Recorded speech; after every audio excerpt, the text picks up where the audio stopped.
All right. First of all, obviously, elephant in the room. Obviously, I took a break, leave of absence, personal leave of absence in the latter part of the fall. Just want to start off by saying that I really appreciate Scott and his staff for having support for me. I feel great. I'm really looking forward to getting things started on Friday and doing what we do best, and that's getting back out on the field. And I know we're here to talk about the team, and I'm excited about our group. I'll just give you a brief overview, and then we'll kind of obviously open up for questions. But we got a lot of depth in the outfield. We've got some young freshmen, two in particular, that have kind of made a push here at the latter part of the fall and then early part of the spring. We got a lot of versatility in the infield. I think the biggest surprise for me when I got back was the shape that Brendan Lawson was in, and he's been taking a ton of reps at short. We obviously got some other guys that are capable of doing that. We feel really good about our catching situation. Obviously, getting back two guys with the amount of experience like Liam and Aiden have obviously gives us a great feel for at least 2/3 of our weekend rotation. We've got three guys that are vying for that third spot, and we're getting pretty close to identifying who that will be, at least to start the season. And then obviously we've got two lefties that have been very consistent, and if we can get one or two more of those lefties to help us and contribute, that'll make my job a heck of a lot easier. So, with that being said, it's great to see everybody. It's great to see everybody. So I'll just kind of open it up and we'll start taking questions. Nick, you want to start us? Yeah, I got it. What has Tom Slater brought to the program? I've known Tommy for 25 plus years. Obviously, he knows Florida. He's been here with Coach McMahon. He's been in pro ball, I think, for 17 years. He's coached at the highest level, at the big league level. He's extremely bright baseball guy, and his hitting knowledge is really second to none. And he just brings an older presence to him. Like I say, older. I mean, he's my age, so if I say that about him, he's gonna certainly say that about me. But he consistency, hard-nosed, hardworking. Everything that this program, embodies. So I'm excited he's here, and I know he's excited too. To follow up on that, just what is he going to kind of do with the offense? Is it going to change that much?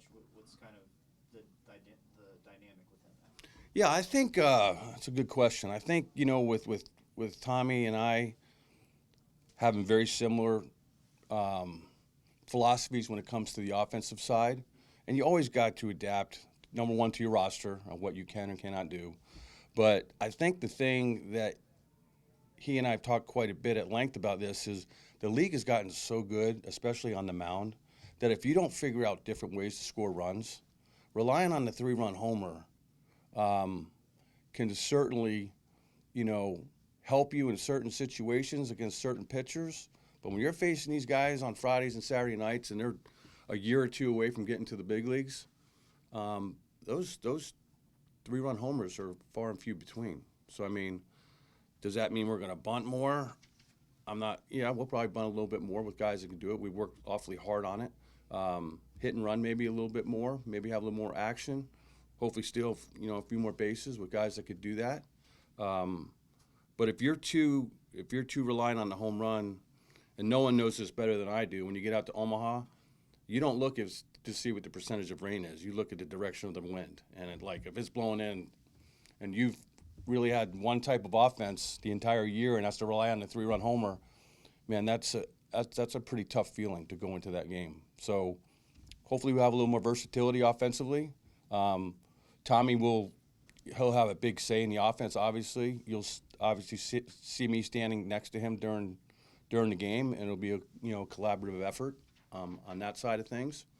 But we think a lot alike, in terms of the offense. So, like I said, just really fired up he's here. What would you say is the biggest strength of this lineup going into the year? I think versatility. We got some length. Everybody wants to use the word length, but there have been years when we had 11.7 scholarships, and you got to figure out, in recruiting wise, where do you want your strength of your team to be? And you guys have been around me long enough. It's always been pitching to defense, and then you start dumping a lot of your scholarship money into that side of the game. Sometimes you can get to a point where maybe that 7th, 8th, and 9th hole hitter doesn't give you as much production as you need, and when it ends up happening is you end up playing with 6 or 7 innings offensively. So the bottom half of the order I think is going to be really good. It's great to get back Kyle Jones and Cade Curlin. Seems like he's going to get some action, live action in games today and this weekend. You know, obviously last year, you know, I think that gets overlooked quite a bit is, you know, you lose your catcher in Heyman, you know, towards the end of the year. Colby Shelton goes down with a hamate. We missed Cade Curlin for mostly most of the year. Same thing with Kyle Jones. You're taking away your whole middle of your infield, and then one of your weekend starters is lost for about 2/3 of the year. It's hard to recover. There's, you know, you say the next man up, but you only have so much depth. You know, there's no minor leagues, you know, where you can call guys up. So that was a hard juggle. And, you know, not to get off topic here, but, you know, I never envisioned us ever starting 1-11 in the league. I mean, it was just one thing after another. And that's one way to focus in on it, but there was a couple factors. We had a really young pitching staff the last 2 years. You can argue statistically it was one of, if not the youngest pitching staff the last 2 years. You know, so the portal has changed the way this game is in any sport that we're talking about. You know, it's just older and older. And, you know, and you can't account for experience or inexperience for that matter. And that's not an excuse. It's just we got better at the end of the year. And so for us to finish 14-4 the last 18, I mean, that's huge to build off of, that momentum. Obviously, it didn't end the way we wanted it to. But in the grand scheme of things, to finish that thing off at 14-4 and finish at 500 in the league, no one in the history of the SEC in baseball since '91, since it's been expanded, has ever started out at 1-11 and turned it around. So hopefully that momentum we could build off of that, you know, and we could choose to look at the first side of it, the 1-11, or we can look at the 14-4, and I choose to, you know, the latter. So we'll see. We'll see. When you look at the way last season ended in Carolina and then the off season, what have you learned about yourself and maybe your resiliency to get back to where you're at in it today? It's a really good question, Mark. I think, you know, not to get too personal, but I think, you know, the one thing for me was control. You know, when you go to work every day and you're, you know, responsible for 35, 38 players on a staff of 10, 12 people, it's hard to turn it off. It's just hard, you know, and, and then the perfection side of you, the perfectionist comes out in you, and it's like, you know, and the sense of gratitude, you know, I think that kind of gets lost in this profession at times, you know, it's just, and things can kind of get away from you a little bit, you know, and I think, you know, last fall at the end was probably one of the most hardest things I've had to do, other than lose my parents, or other family members for that matter. But it ended up being the best thing that could have happened. I feel rejuvenated. I feel great. I feel much more at peace, if that makes sense. And yeah, I'm just trying to answer your question the best I can with as much honesty as I can. And you guys have known me. I'm very transparent and I'm very open about things, and I feel great. How do you feel like you'll be a better coach with everything you've been through? I don't know. I think maybe at the end of the year we see how many wins we have, because that's ultimately what we're going to talk about, right? But I think, you know, I just think I have a better understanding of things. I look at things I'm trying to look at things in a different perspective. You know, I think, like you said, this is my 19th year, you know, and it's just go, and then, you know, when things, you know, we all have things we have to deal with away from our job, right? And it's just, you know, sometimes, you know, life is not always going to be perfect, right? But all we can do is learn from it and try to make ourselves better, you know. And how I'm a better coach, I think I'm trying to be more present with the players. I'm trying to engage with them on a personal level, maybe more than I did so in the past. And I think they would probably have better answers for you when you speak with them. But yeah, I mean, trying to do better at everything, and I think I've accepted everything. I've tried to do the best I can as far as to put myself in a position to be the best version of myself standing here in front of you guys or the team. And, yeah, it's really that simple. You've mentioned before, like, that you value the closer role just as much, as a weekend arm. Oh, yeah. Who have you seen kind of step up there? Oof, another good question. I think we're close. We certainly have we have the ability amongst 3 or 4 guys. Now, that role's different, and we explained it last week to him pretty simply. It's like, as a starter, you can go 6 innings and give up 3 runs, and we classify it as a quality start. As a closer, you give up a run, and it's a tie ball game, and you're in the doghouse, right? So you got to have a short memory, but you have to be able to field your position because obviously the short game, the bunt game's in play at that point. You got to be able to hold your positions. You can't give up free bases on stolen bases. So there's a lot of different variables that you have to have. Plus, you have to have the mindset that I'm the guy, right? So, but the names that come to mind, Josh Rittenauer, Jackson Barbry's made a huge jump. I mean, he threw outstanding the other day. He's 95 to 99 and plus slider again. And then you got Russ Sandifer from UCF, who's got a great arm too. And we haven't even spoke about McNeely yet, on where he fits. So, the other guy is, if you've been out there, Cooper Walls, you're going to hear awful lot about him. He's been a huge, not a surprise is not the right word because we wouldn't recruit him if we didn't think, but his stuff has certainly taken, a step forward. So, but when it all shakes out, somebody's going to have to grab that role. And in recent years, you saw how different our team was with Brandon Neely on the mound at the end of the game. It was like it's over, and when we've won at the highest level, going back to the 2010, 11, 12 teams, and you had Pog Rodriguez and Austin Maddox on the mound closing games out, and then of course Michael Byrne held down that spot, won a national championship with him. It's demoralizing to the entire group when you fight your tail off for 8 innings and you have that victory right there in your grasp and it just slips away. And when it happens on a consistent basis, boy, that's a tough pill to swallow sometimes. So we're going to have to find that guy. But we certainly have talent enough to do it. So it may be a little trial and error. The one lefty that comes to mind that you're going to hear a lot of, and I'm not trying to even pronounce his last name, is Ernie Lugo. And he's going to get a ton of innings. Ricky Reith, the transfer from Notre Dame, super reliable. And I think the thing that our staff this year has that we haven't had in the most recent years, is we got some guys that could sink the baseball and put the ball on the ground.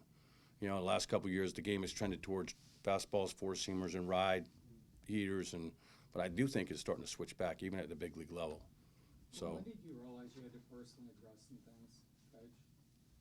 What's that now? When did you kind of come to the terms with the fact you needed to kind of address some things? There was no one specific moment. It was just gradual, and just one. It always happens at the time you'd least expect it. There was no one specific thing or time that occurred. Well, we know you're fiery, but the incident in North Carolina, or South Carolina, just kind of what unfolded, what happened? Well, I don't want to go back to that, but certainly the one thing I can say is I regret it. I mean, I certainly wish I didn't do it. I mean, no one feels more regretful than I do. I mean, last thing I want to do is misrepresent Florida or myself or anybody for that matter. It's just, I handled it poorly. I did what I needed to do as far as apologies. Obviously, I've got a 3-game suspension coming up to start the season. I certainly accept that. And as far as I'm concerned, I've moved forward on that. That's in the past for me. What's the plan for that weekend? Who's going to kind of run? Who's the interim for that week? And then what are you going to do in between? I guess during the games. Well, probably be not probably. I will be at home. But Tommy will run the offense, David will run the pitching, and Taylor will coach third, as he's been. They did have a change in the NCAA rules just this week, so Mikey Rivera will now coach first. Gives us the opportunity to put Michael Byrne out in the bullpen, which would be great, and we can keep Zach in the pen. I mean in the dugout with us, with the analytics stuff. You talked about Luke McNeely a little bit ago, but like, what is the plan for him going this year? Is he going to be managed more as like a long-term bullpen to give you guys length out of that spot, or is he in the running still for that Sunday spot? Everybody's in the running for the Sunday spot for right now. I think it's a little premature to answer that question, but he's certainly in the mix for the Sunday starter. He's certainly in the mix for the long relief. He is in the mix maybe as the closer on certain situations. I don't have all the answers quite yet, but once we play and how they perform when the lights go on, they'll answer the questions for us. I mean, I can give you all the concrete answers that I possibly can right now, but ultimately, I say this every year, the players write out the lineup, and the pitchers figure out what their roles are depending on how they perform. And we just sit back and watch and try to, evaluate and try to make the best decisions, that we need to put ourselves in the best position to win. How tough was the injury to Jaden Bastion and ball and Yeah. you guys, rebound in the outfield with him out? Yeah, that was a shame. I mean, what a great kid, great family. Fortunately enough for us, I mean, he probably would have been starting for us for sure. We do have some depth. Of course, you got back Blake Sear, you got Kyle Jones back, you got Yost back, and the two freshmen, Jacob Kendall and Cash Strayer have done really well. And then you got, Ashton Wilson, who was MVP of the regional not too long ago, a couple years ago. So we've got some depth, fortunately enough for us. So we got, 5 or so guys vying for 3 positions, and we still got the DH spot open. So, I do feel good about that. So it's unfortunate, though, for Jaden, for sure. Who's in the mix for DH? Well, one of those, probably those outfielders, and maybe one of those infielders, too. Like I said, we've got a lot of versatility. So we'll kind of see how it works out. I'm looking at the depth chart here. I mean, we've got so many movable parts around that I think this is kind of remind me of I think it was the COVID year. I think we were 16-1 or so, and then we did not. If I'd have to go back and look. We did not have the same lineup 2 days in a row. We kept moving guys around, kept people happy, kept people moving around, and this may be one of those situations as well. Did you truly know what you were getting when you got Ethan out of the portal? Seems like you kind of struck gold there. Well, we had obviously seen him during the recruiting trail, right? So there was a little history there. Obviously, you got some connections with scouts and that type of thing. But yeah, he certainly went off to the Northwoods League and was tremendous and had as good a summer as anybody in the entire country. So, yeah, but he was a good player before that. But, a freshman, it's hard to sometimes crack the lineups, especially when these teams have older rosters. I wanted to ask about Caden McDonald and Landon Stripling, just the depth that they can kind of provide in the infield there. Yeah, I mean, Landon's had a really good fall, really good preseason. The one thing that Strip does is he gives you quality at bat after quality at bat. Like, it's never a 3-pitch at bat. Like, he'll grind it out. He'll give you 5, 6, 7 pitches. Obviously, being left-handed, helps us, that way too. And, Caden had a great summer up at Wareham, up in the Cape, both pitching and hitting. So, and he's got some power. So, like I said, we've got some options. We've got 3 catchers, and all 3 of them are good. Obviously, Carson has got probably more experience at this level. I mean, he started at TCU his freshman year in 20. I remember we played them in 23 out there, and shoot, he was calling the games for him out there as a freshman. I was amazed. I mean, not many catchers, have the ability or, the leeway to do that. He was doing it as a freshman out in Omaha. So, great kid too. And he was limited in fall. Have you kind of seen him get up to speed? He's 100% right now. Knock on wood. He had a really tough injury, but right now he's doing great. How impactful is it to have a capture like that that's so experienced already? It's invaluable. It's invaluable. You go back to the teams that we've won with. I mean, you think about the one characteristic they all had. They were all leaders and they were tough. You know, you go back to to Mikey and to JJ when we won it. You know, you go back to BT Riopel and in 23 when we finished runner up. Mike Zanino. I mean, the list goes on and on. But when we've been at the top of our game, we've always had a guy behind the plate or two. So you look good, you feel good, you say you feel good. When's the last time you felt like this? Felt this good about, yourself personally? Yeah, I mean, I mean, like I said, I've been here 19 years. It's like there's a lot of things that go into it, and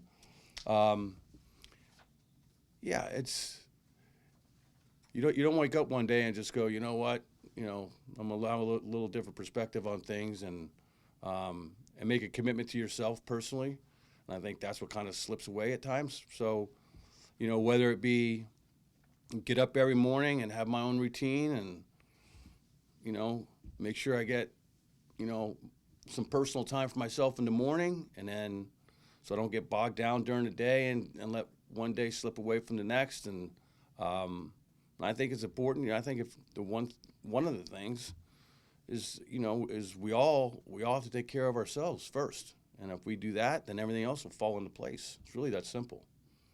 Obviously, a lot of new guys on the mound between the pitchers and the transfers, but how does a guy like Billy Barlow maybe take lead on getting everyone to mesh together and being a good locker room guy?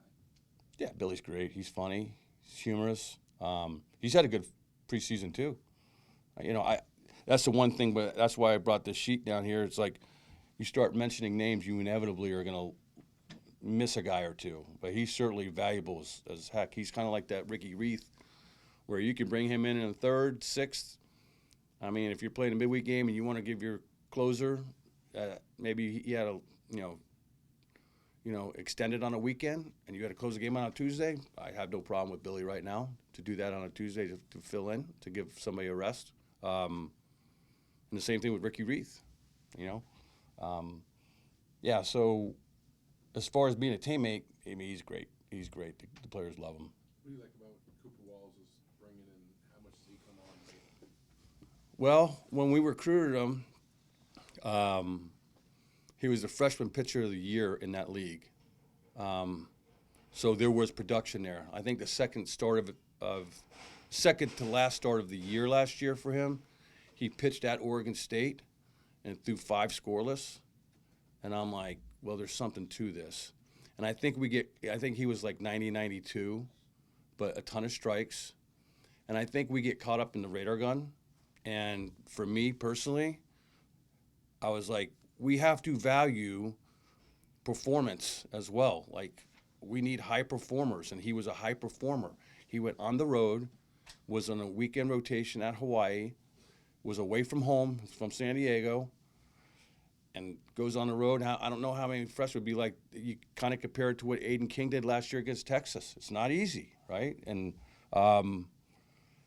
then he comes here, he gets in better shape, he gets whatever, things just start maturing for him, and he goes from 90-92 to 94-98, and you're like, and it's all strikes, He holds runners, like, and when we've been really good, obviously we've always had a really good number 1 and number 2, but the real difference maker is that third guy, because that's usually the deciding factor in who's going to win the series.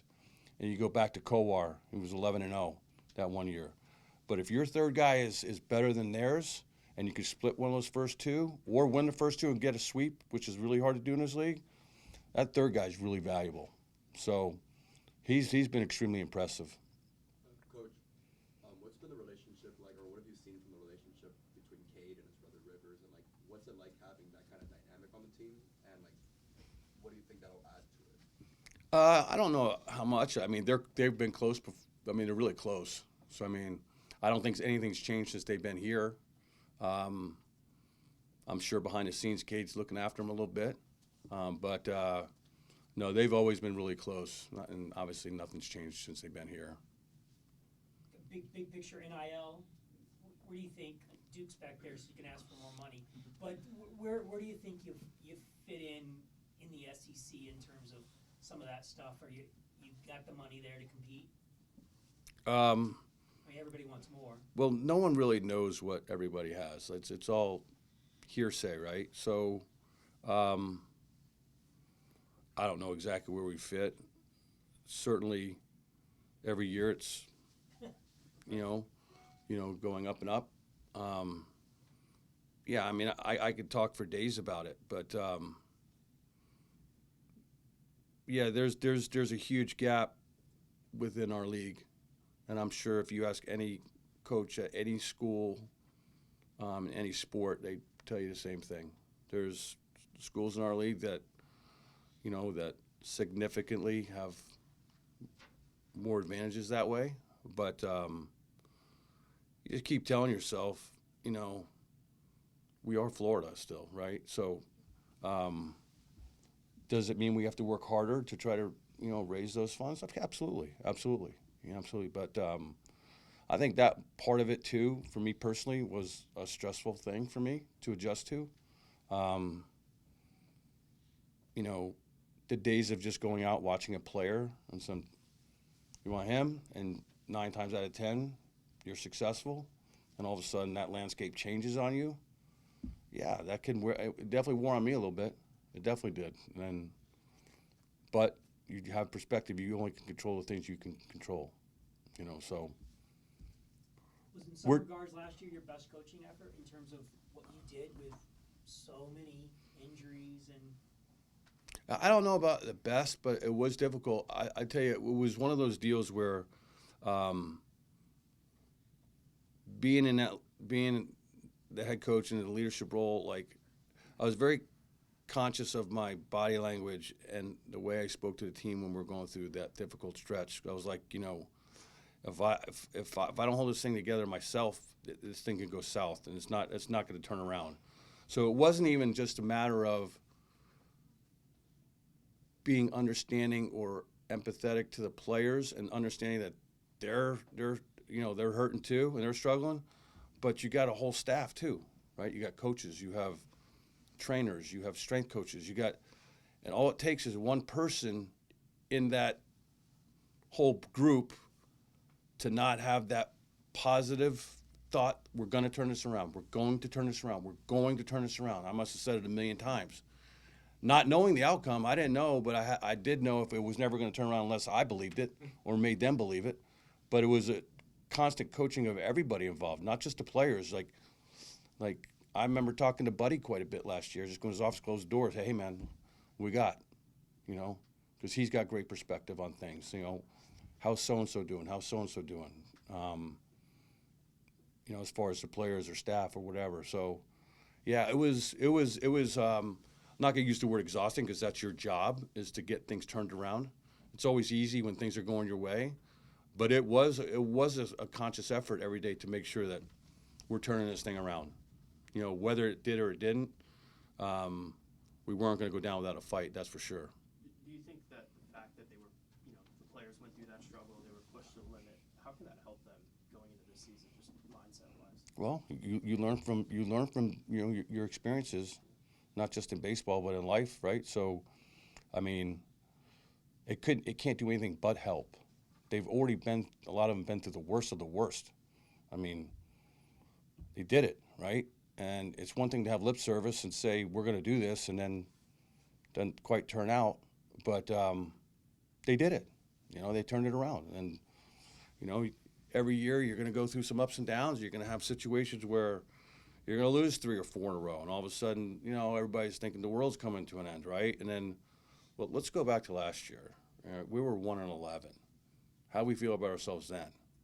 Okay, so you can kind of go back to that, and that's what I think when you're in this profession, as the longer you go, you guys hear it all the time. I've seen just about everything, so I can refer back in my brain to this situation or that situation, which is ultimately makes you a better coach because you've been through it.